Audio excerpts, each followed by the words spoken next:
is Motoring Sanmar Herald. You gave me clearance to go. My name second on your list. You gave me clearance to go. You are firing now. Let me. पर्दा उठाएंगे उस खौफनाक मंजर से जब भारत का एक विशाल तेल टैंकर सनमार हेराल्ड समंदर की लहरों पर अपनी जान की भीख मांग रहा था। लेकिन सवाल ये है कि भैया ईरान तो हमारा दोस्त है, फिर फायरिंग क्यों? हॉर्मुज पूरी दुनिया के लिए खुला है। ये बात कल खुद ईरान ने कही और उसके बाद फिर अमेरिका ने कही। लेकिन आज जैसे ही शनिवार का दिन शुरू होता है, हॉर्मुज बंद होता है और ईरान वजह देता है कि अमेरिका ने नाकाबंदी रखी है और इसलिए ये हॉर्मुज इसी तरह से बंद रहेगा।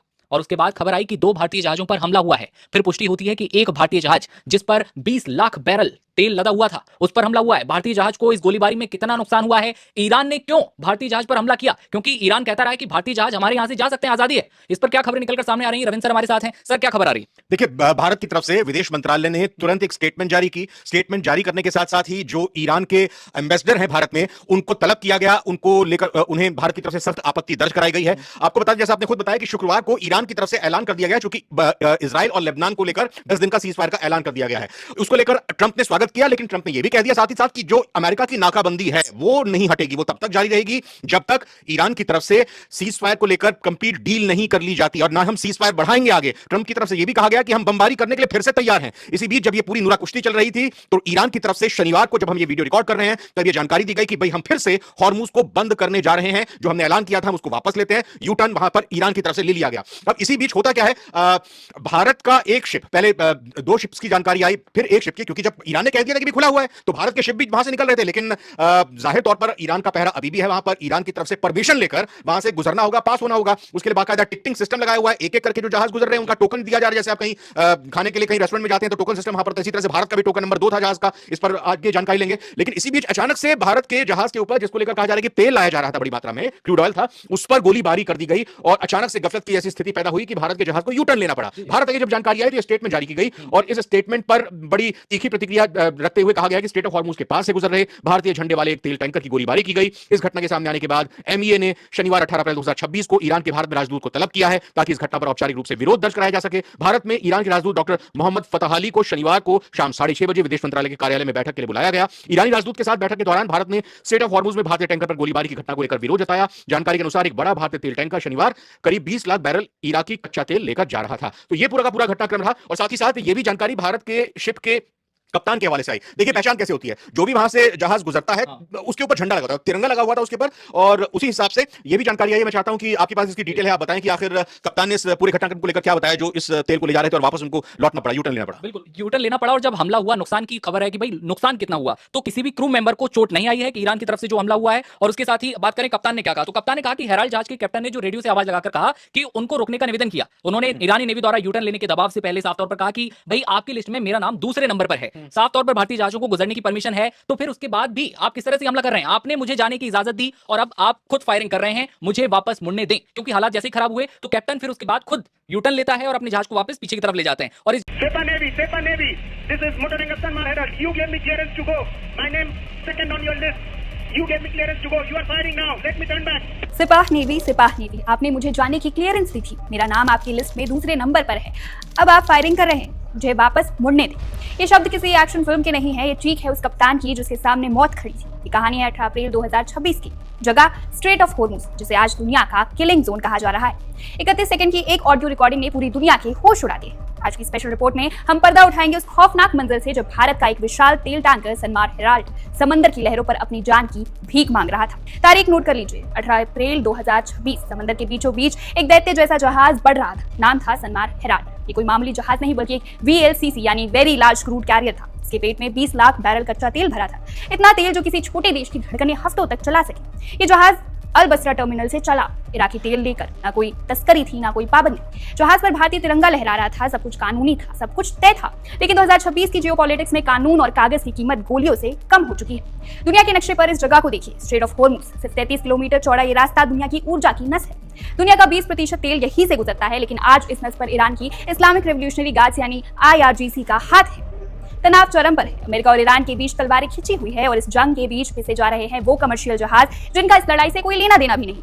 IRGC ने एक नियम बनाया है, क्लियरेंस लिस्ट, जिसका नाम लिस्ट में होगा वही निकलेगा और सनमार हेराल्ड उस लिस्ट में दूसरे नंबर पर था। लेकिन 18 अप्रैल की सुबह सनमार हेराल्ड के साथ भारतीय जहाजों का एक पूरा काफिला था। देश गरिमा, देश वैभव और देश विभोर। अरबों डॉलर का तेल एक साथ समंदर को चीरते हुए आगे बढ़ रहा था। कप्तान के पास कागज थे, परमिशन थी, लेकिन जैसे ही जहाज लारक द्वीप के पास पहुंचा, समंदर की शांति चीख में बदल गई। ईरानी नौसेना सिपाह नेवी ने अचानक फायरिंग शुरू कर दी। चेतावनी? बिल्कुल नहीं, यह हमला सीधा था। गोलियां असली थी और इरादे बेहद खतरनाक। तभी सनमार हेराल्ड के भारतीय कप्तान ने वो किया जो इतिहास में दर्ज हो गया। उन्होंने रेडियो उठाया, उनकी आवाज कांप नहीं रही थी, लेकिन उसमें एक बेबसी थी। उन्होंने चिल्लाकर कहा, सिपाह नेवी, आपने हमें परमिशन दी थी, हम दूसरे नंबर पर हैं, आप हम पर गोलियां क्यों चला रहे हैं? हमें बस वापस मुड़ने दीजिए। ये समंदर के इतिहास का सबसे शर्मनाक मंजर था। वो जहाज जो कुछ घंटों में खुले समंदर में सुरक्षित होने वाले थे, उन्हें जान बचाने के लिए बीच रास्ते से वापस मुड़ना पड़ा। सनमार हेराल्ड के पीछे पीछे जग अर्नब और बाकी जहाज थी वापस खाड़ी की ओर भागने लगे। सोचिए, जिस जहाज के पास ऑफिशियल क्लियरेंस हो, अगर वो भी सुरक्षित नहीं है तो फिर सुरक्षित कौन है? 18 अप्रैल को समंदर ने देखा कि कागजों की वैल्यू बारूद के सामने शून्य है। आज सनमार हेराल्ड लंगर डाले खड़ा है, तेल रुका हुआ है, दुनिया की अर्थव्यवस्था सहमी हुई है। लेकिन सबसे बड़ा सवाल उस 31 सेकंड की रिकॉर्डिंग का है। वो रिकॉर्डिंग सिर्फ एक कप्तान की गुहार नहीं है, वो इस बात का सबूत है कि अंतर्राष्ट्रीय नियम अब समंदर में डूब चुके हैं। अगर दुनिया के सबसे व्यस्त समुद्री रास्ते पर लिस्ट में नाम होने के बाद भी गोलियां चलती है, तो हम एक वैश्विक ऊर्जा संकट की ओर बढ़ रहे हैं। क्या व्यापारिक जहाजों को समंदर पार करने के लिए हथियारों की जरूरत पड़ेगी? सनमार हेराल्ड तो वापस लौट आया, उसकी जान बच गई, लेकिन वो सवाल वही खड़ा है। कल जब कोई और जहाज उस 33 किलोमीटर के रास्ते में फंसेगा, तो क्या उसके पास वापस मुड़ने का मौका होगा, या फिर अगली बार रेडियो पर सिर्फ खामोशी सुनाई देगी? इंतजार कीजिए, क्योंकि समंदर की ये जंग अभी खत्म नहीं हुई है। अगली बार जब आप अपनी गाड़ी में पेट्रोल भरवाए, तो याद रखिएगा कि उस तेल की हर बूंद के पीछे सनमार हेराल्ड जैसे जहाजों की खौफनाक दास्तां छिपी है। इमेजिन कीजिए कमर्शियल शिप जिसमें ना कोई हथियार था, सिर्फ सामान और मेहनताज सेलर्स, और अचानक उस पर गोलियों की बारिश हो जाती है। दर्शकों, आज हम बात कर रहे हैं उस खबर की जिसने साउथ ब्लॉक से लेकर तेहरान तक हलचल मचा दी है, क्योंकि स्ट्रेट ऑफ हॉर्मूज जल रहा है और इस बार टारगेट है भारत। सैटरडे की सुबह इंडियन फ्लैग्ड वेसल्स हमेशा की तरह दुनिया के सबसे busy maritime route strait of Hormuz से गुजर रहे थे। इन जहाजों के पास ईरान की परमिशन थी, लेकिन फिर भी हालात बदल चुके थे। ईरानियन रेवोल्यूशनरी गार्ड कॉर्प्स यानी IRGC ने लारक आइलैंड के पास 2 भारतीय शिप्स को घेर लिया और रिपोर्ट्स के मुताबिक वहां पर फायरिंग शुरू कर दी। सबसे शॉकिंग बात यह थी कि ये शिप्स सिविलियन जहाज थे और भारत के अंदर क्रूड ऑयल ला रहे थे। कुल 8 इंडियन शिप्स लाइन में थे, सिर्फ एक देश गरिमा ही सेफली निकल पाया। बाकी 7 वेसल्स को बंदूक के जोर पर रास्ता बदलने पर मजबूर किया गया। खुशकिस्मती ये रही कि किसी इंडियन सेलर को चोट नहीं आई, लेकिन सवाल ये है कि भैया, ईरान तो हमारा दोस्त है, फिर फायरिंग क्यों? थोड़ा कॉन्टेक्स्ट आपको समझा देते हैं। स्ट्रेट ऑफ हॉर्मूज सिर्फ एक समुद्री रास्ता नहीं है, हाल फिलहाल ये ग्लोबल चोक पॉइंट बना हुआ है। दुनिया का 20% ऑयल सप्लाई यहां से गुजरता है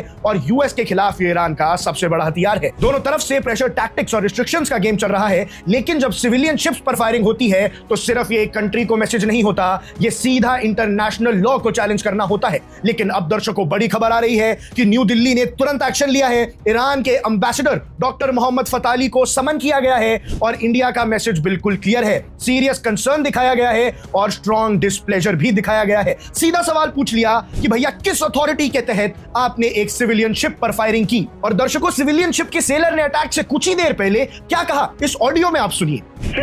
Sepa Navy, this is Motoranga Sanmar Heral. You gave me clearance to go. My name second on your list. You gave me clearance to go. You are firing now. Let me turn back.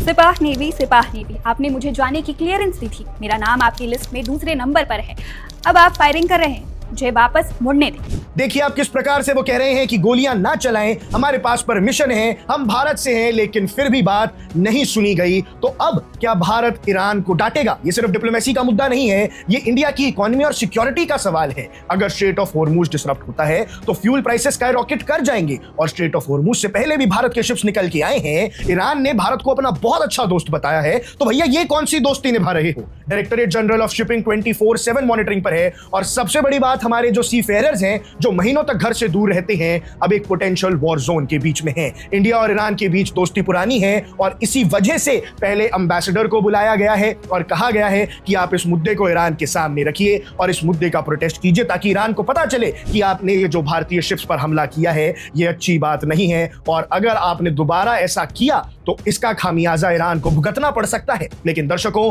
कितना ही कोई भी अच्छा दोस्त हो, जब बात national interest और अपने लोगों की सेफ्टी पे आती है तो ड्यूटी सबसे ऊपर होती है। सिचुएशन अभी भी टेंस है। क्या ईरान पीछे हटेगा या फिर ये इंसिडेंट एक बड़े रीजनल कॉन्फ्लिक्ट की शुरुआत बन जाएगा? क्या ईरान अब माफी मांगेगा भारत से, क्योंकि अब तक ईरान की तरफ से कोई ऑफिशियल स्टेटमेंट नहीं आया है। ये वही देश है जहां कश्मीर में पहले तो कई लाखों करोड़ों के लोगों ने गहने बेच दिए और गहने ईरान को दे दिए। इंडिया ने मेडिसिन के रूप में भी ईरान की अभी मदद की है और पिछले हफ्ते ही ईरान के लोगों ने हमारा धन्यवाद किया था। इसीलिए दर्शकों, अब इंडिया अलर्ट पे है। नेवी और एमईए दोनों सिचुएशन को क्लोजली मॉनिटर कर रही हैं, लेकिन बड़ा सवाल वही है? क्या इंटरनेशनल वाटर्स अब सेफ रहेंगे ट्रेड के लिए? और भारत जिस गलतफहमी में था कि ईरान तो हमारा दोस्त है, हमारे जहाजों को कुछ नहीं करेगा, आज उसमें एक बदलाव देखने को मिला है। और अब क्या भारत अपना डिप्लोमेटिक स्टांस बदलेगा? क्या अब ईरान का साथ छोड़ता नजर आएगा भारत?